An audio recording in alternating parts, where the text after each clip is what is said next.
Welcome to Marketers Talking Marketing. Welcome to another episode of Marketers Talking. Today we're joined by Macaira. Tell the audience a little bit about yourself. Well, hey everyone, I'm so excited. Thank you so much, Jess, for this opportunity. I am a launch strategist and launch copywriter.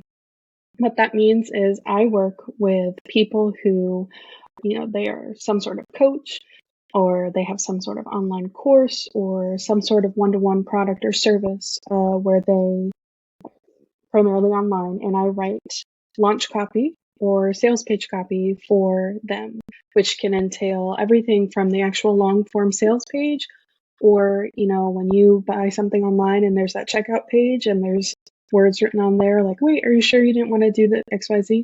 That's what I write to. I feel like you probably have one of the most influential roles then in a launch being successful. Yeah, it is. You can have everything lined up. You can have everything in a perfect row, but if your words and the copy that you have prepared, if it's not right on the nose, it's not going to hit. It's going to, essentially go in one ear and out the other of whoever's reading it. Yeah. So if I have I launch and I find that I have really low conversions, I'm not getting as many people signing up as I know could use my service, my offering. Is copy the spot to start when trying to optimize your sales page? It definitely should be one of the first places you look. And there are many things that could be wrong with your copy, but the first thing that I always suggest to people is, does your copy reflect you? So if I have a product and I'm, on my socials I'm one way, on my email list I'm another, on my ads I have this one tone of voice, but then my copy, sounds drone, like AI wrote it, etc. If I'm a buyer, if I'm someone in your audience and I've followed you from day one and I've loved everything you have, and I know you're launching something, and I'm like, okay, yes, this is for me, but then I get to the sales page and it's not you, it's like a red flag in me, and that's gonna keep me from, like, something's up there and I actually don't know that I want this anymore. It basically puts doubt in the buyer, which is exactly what you don't want to do. Yeah. I feel like even, AI makes it so much easier to get copy out, but that human side of it and crafting and making sure it's like really your voice is so much more Right. important because so many people are using AI just to produce more content.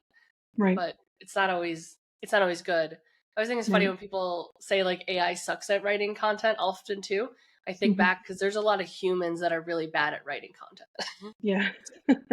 Yeah, There's a good way to do it and a wrong way to do it. Yeah, I feel like it's one of like the harder skills to master copywriting.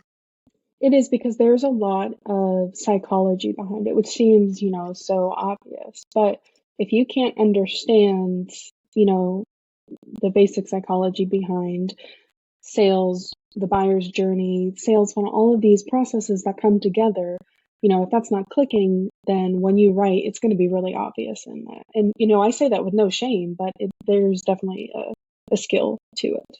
Yeah. So if hypothetically speaking, I have a launch coming up next month, I'm going to launch some marketing collective. Okay. Where do I start with figuring out my copy?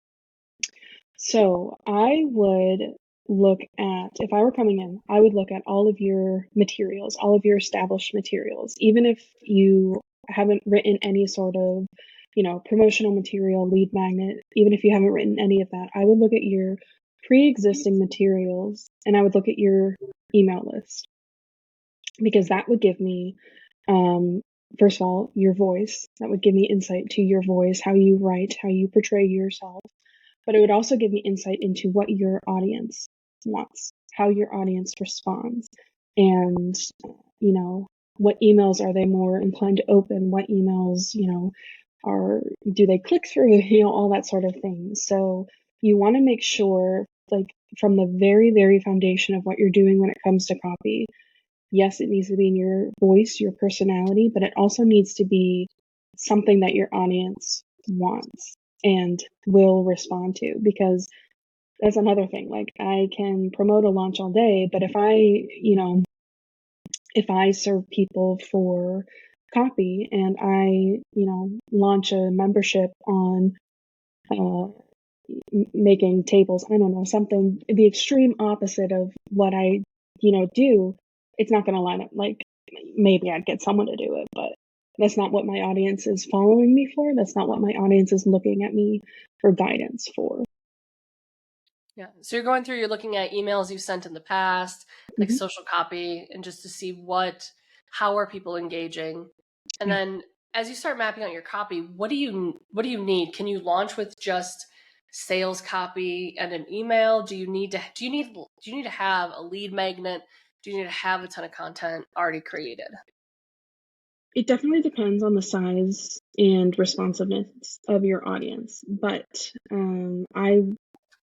it doesn't have to be this absorbent amount of material. It just needs to be the right sort of material. And I'll explain what I mean.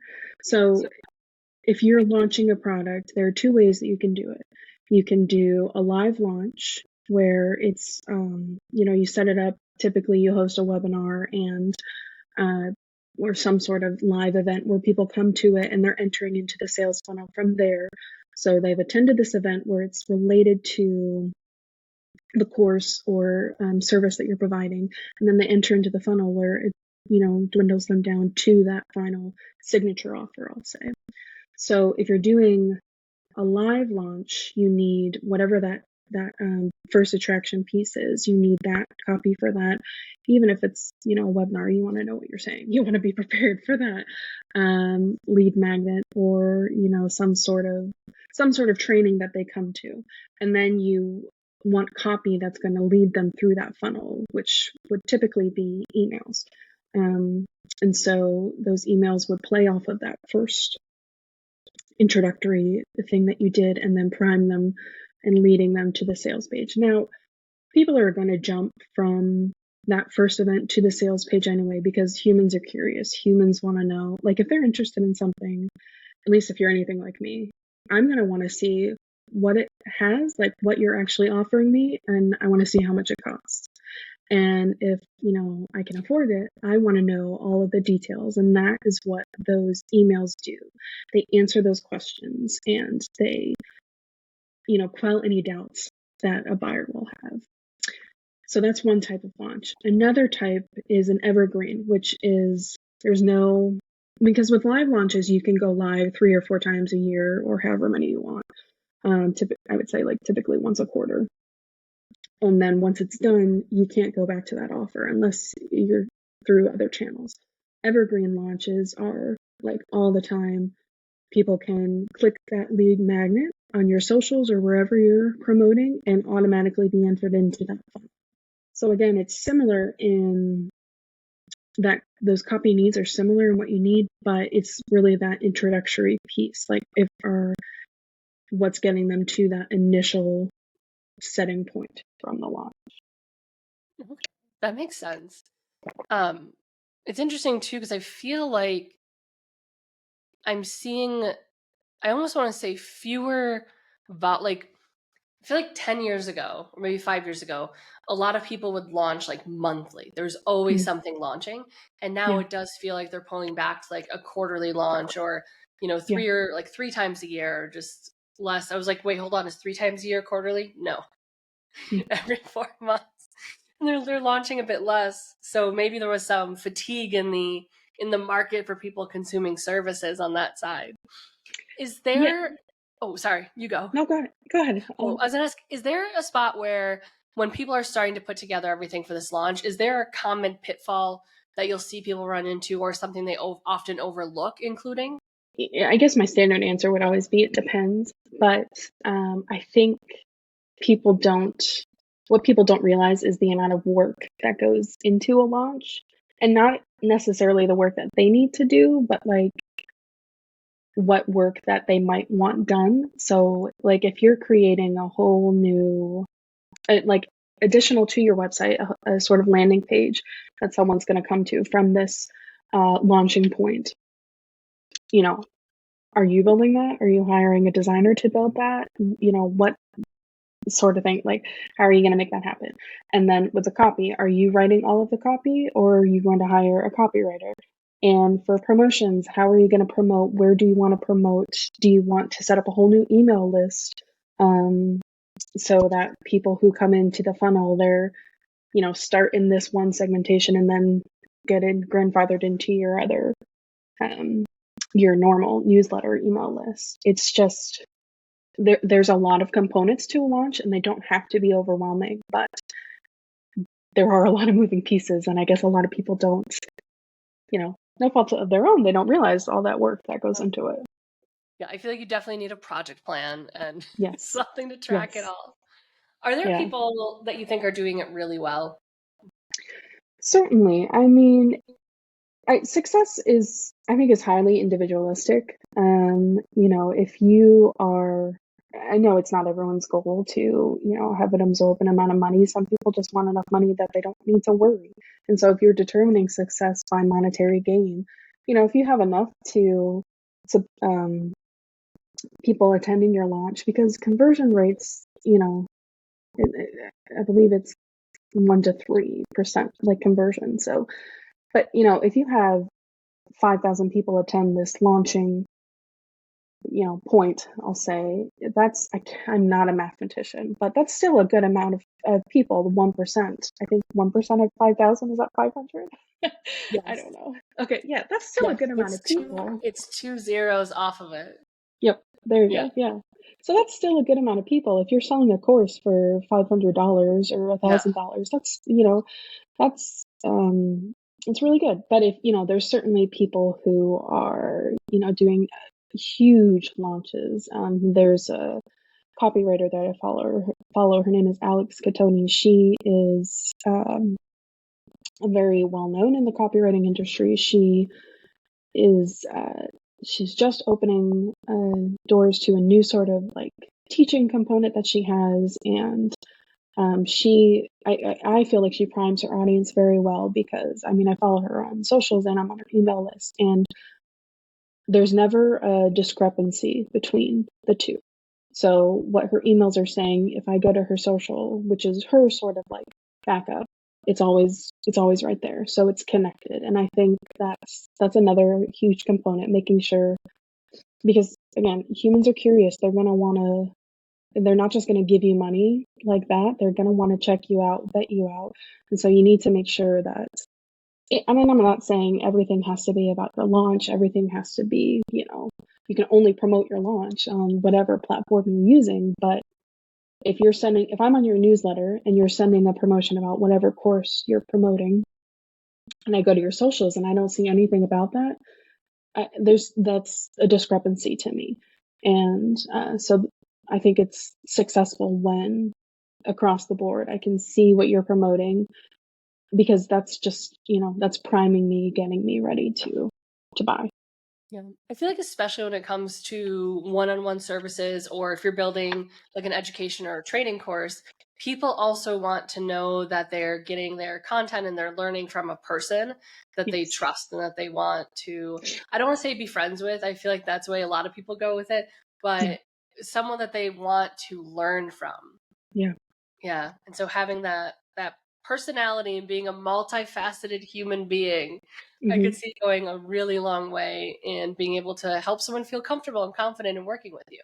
Yeah, which I think ties back into what you were just saying about, some odd years ago, a promotion was every month, every single month someone was coming up with new things. And yeah, fatigue is a huge component of that, but also people are craving that authenticity, in this ever-changing world. Think of what we went through with COVID and all of that. Like literally just in the last 4 years alone, each year has been so different from the last. And so, but what's shining through is that people want to know what you're saying. People want to know who they're buying from.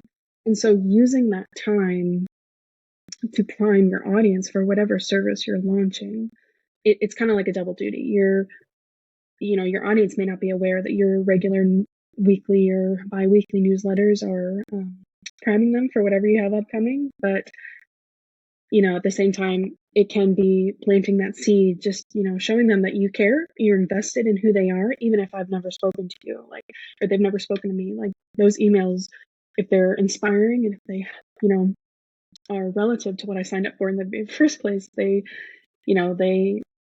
it's that good feeling, again, you're saying, it's not like I'm friends with them, but I'm like, okay, I can trust this person, and I like their values, and I want to stick with them. Yeah. And you've mentioned email a lot. So it seems like you're like big on email marketing too, as that channel. Yes. Yes, I am. Yeah. Every time someone says email marketing is dying, it just like I roll my eyes so hard to the back of my head, I almost disconnect them from my whatever the hell your eyes are connected to in your body. Yeah, because it's like you have this audience who's opting in to hear from you, who wants to hear from you. Like, why would you not talk to them?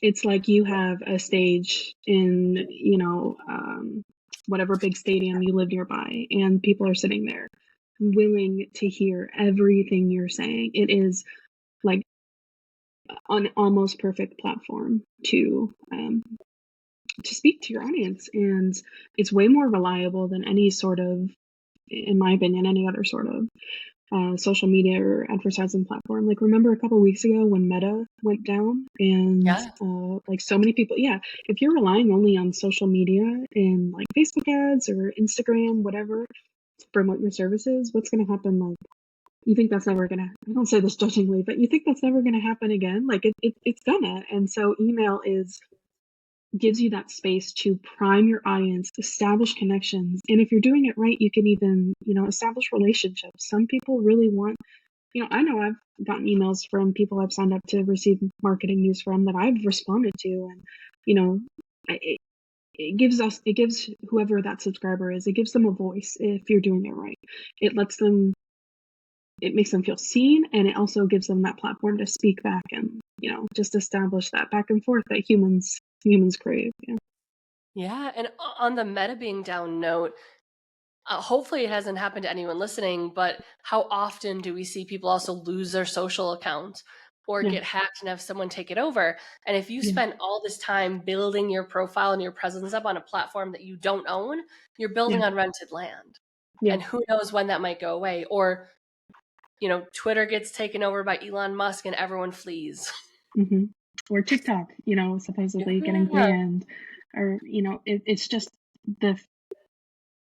listen, I don't want to get too political, but who knows what's going to happen with our leaders, and life has changed so much, and the government has played a huge part in that, and I'm not saying one way or another, but I'm just trying to highlight things can change like that, and an email list is more reliable than something that someone might deem, oh, this actually isn't good, let's take it away. So when it comes to being able to tell if your copy is working or not, it feels like the obvious one is, are people buying? Are they signing up? Are there other ways, though, to tell if maybe parts of your copy aren't working, or the length, or other components? There's a couple of ways. You could look at your statistics, open rates, click-through rates, and see what, that essentially tells you, are people not only opening, but are people reading your emails?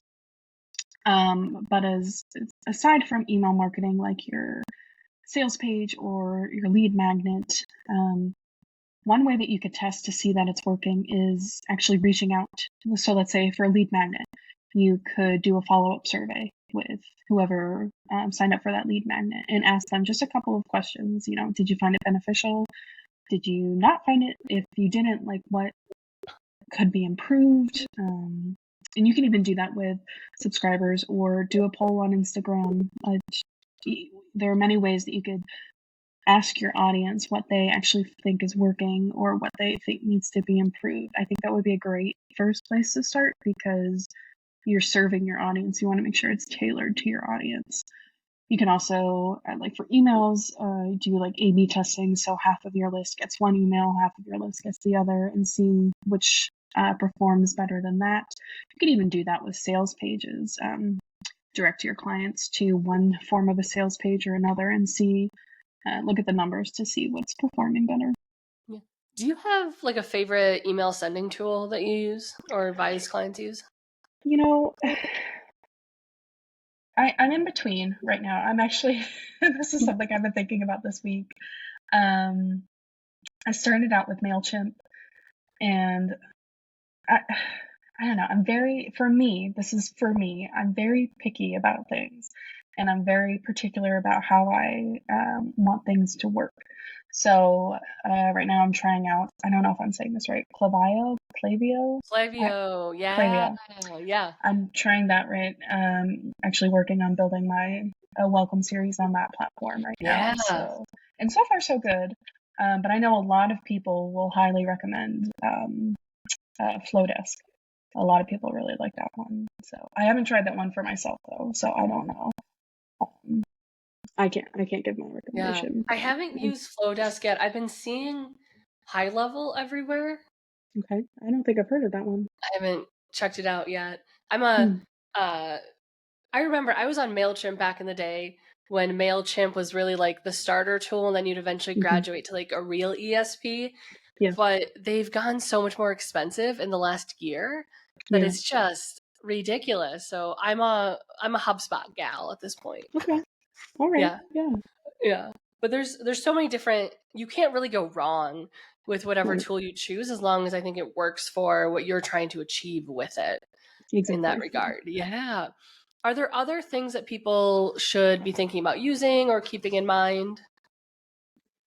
You know, if you're launching a course, you want to make sure that whatever, or really any service where someone's going to pay at the end, you want to make sure that what you're using can connect with some sort of, I can't think of the term, but like shopping platform. So like, Oh, yeah. E-commerce platform or thank commerce you. Yeah. payment portal. Yeah. So you Yeah. want to make sure that that segmentation is seamless. So, you can use like FG funnels where all of that is right there. It's all connected. It's all seamless for you. But if not, other email services or, you know, whatever service that you're thinking of will, like my CRM, I use Honeybook for my CRM, and that's all right there for me. But thinking specifically of launches, that's you want to make sure that you have that set up, because that will be, you want people to pay you. So if not, that will be such a hassle at the end of the day if that's not. And exclude those existing customers from any additional sales emails. Yeah. Like heaven forbid someone buys at $10 and then they get an email saying it's $5 now. Yeah. Yeah. Exactly.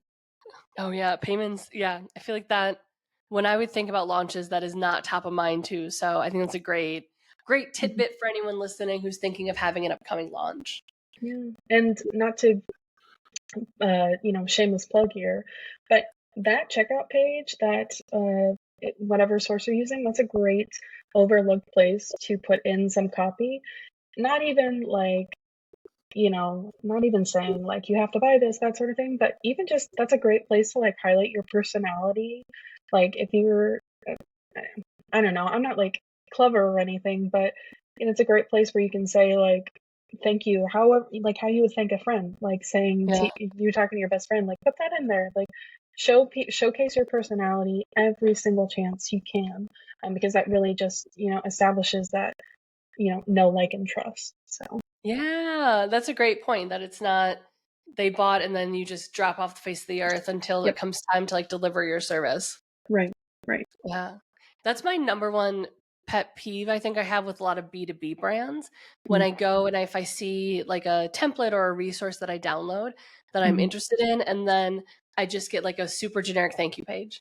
And it's like, add some additional like related content, add something, like give me another CTA to engage with, instead of just having this opportunity where like I just converted, I just said yes to something.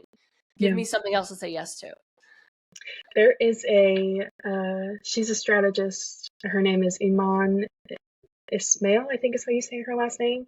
In one of her email sequences, she actually goes into one of the Kylie Cosmetics emails that she got and like breaks down like missed opportunities and I hope this is okay for me to share. I think so, but like where they could have where they could have improved, because just because someone has bought from you doesn't mean you can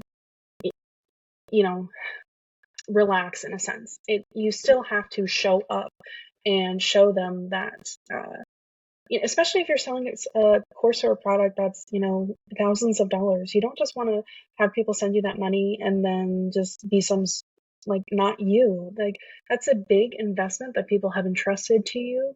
You want to honor your audience by showing up and delivering them the best that you can, because we're not perfect. We're going to mess up from time to time, and that's just a part of life. But if you're showing up, if you're being authentic throughout all your platforms, your copy, like people are going to appreciate that, and they'll become repeat buyers because of that connection that's been established. Yeah, the repeat buyer part is so important too, because it is always easier to sell to someone you've already sold to. Yes. Yeah, Hands always down. easier. Yeah. That cost of a new customer is high compared to someone who already has that affinity. And I know there's a handful of business coaches I know where their goal is to get that person to be just a repeat customer, especially if you're launching something like a coaching service where you have a new group every year or every half a year.